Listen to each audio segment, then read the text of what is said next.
Welcome back. All right, so at some point in time, I'm going to have to install a counter up here that's days since last technical issue. Right now, it would be at 0, but it's all resolved. It's good. We're getting this video rolling, and it is not the computer. So there you go. But anyways, let us go ahead and start things off talking about a signing that took place last night. Andrew Mangiapane signs a deal with the Edmonton Oilers, 2 years, $3.6 million cap hit. I like that. But I'm a Mangiapane fan, and I have been for a long time, so I'm hoping he gets his game back in Edmonton. I know he has had injuries. He had struggles last season, but I do think he can bounce back. So we'll see what Mangiapane is able to do with the Edmonton Oilers. Jacob Pelche has found a home with Tampa. It's a 3-year deal. I haven't seen the cap hit yet. I'm thinking it's going to be a cap hit of probably league minimum. So Pelche going to Tampa, that's a great place to go if you want to get your career back on track. There's been a minor trade made today. 2 minor leaguers traded. Shane Bowers, a former first-round pick. I think this is his 4th or 5th organization he's been in at this point. He goes to San Jose, and going to New Jersey, Thomas Bordeleau. Bordeleau looked like a promising prospect for San Jose a few years back. It has not panned out, so New Jersey and San Jose swap prospects here. And we'll see if either of them see time in the National Hockey League this year. Either way, all the best to them. The NHL, the NHLPA, and the International Olympic Committee have made it official. It has been signed. The paperwork's all done. The NHL is going to the Olympics in 2026, and the door is open to NHL Olympic participation in 2030. The expectation now is that the NHL will go to the Olympics every 4 years, and that's part of the agreement they have with the NHLPA, is to make that happen. Anthony Mantha has signed with Pittsburgh. It's a 1-year, $2.5 million contract, but if he can stay healthy, he can earn up to $2 million in bonuses.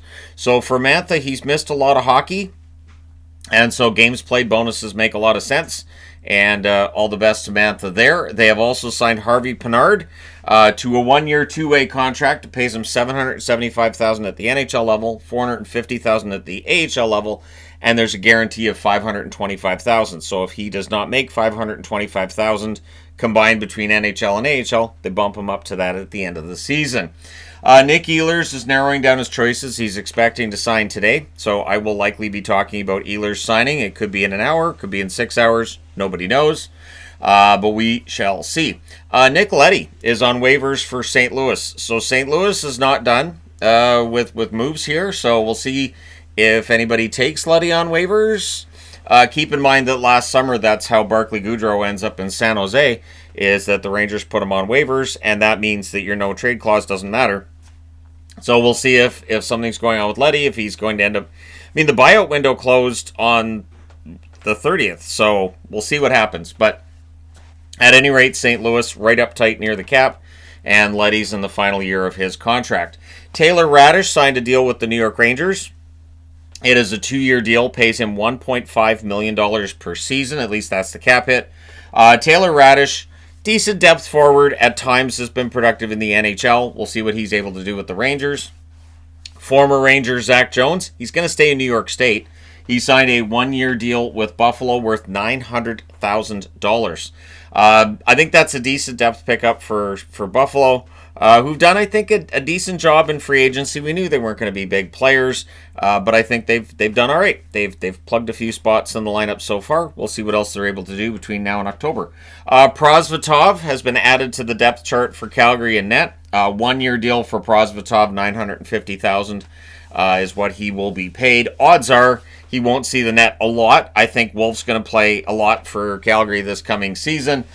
Being a Calder finalist and maybe potentially at some point ends up getting himself into the Vezina conversation, right? Vinny Lettieri, a veteran who has played in the AHL as well as the NHL, signed by Toronto, a 1-year deal, $775,000. Brock Besser was interviewed by the media, says his heart was still in Vancouver throughout the process. He did have teams that he had on his list that he felt that maybe he could go to. He was trying to think the whole thing through. The Canucks basically gave him a phone call. He wants to give it a shot in Vancouver again. He wants to play the rest of his career here.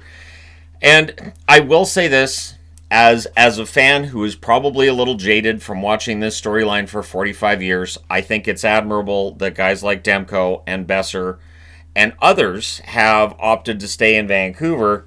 rather than go elsewhere. I think that that's a good sign that they like playing together. There's been talk as well about how tight-knit the team was. Tyler Myers was talking about that in an article I was reading yesterday on how this team's a lot closer than people think. There was too much focus on two guys not getting along in the locker room.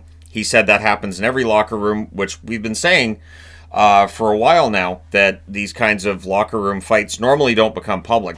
Sometimes it's between players and coaches. Sometimes it's between two different players. It just, there are various different ways that can unfold. So it definitely sounds like the Canucks believe in themselves.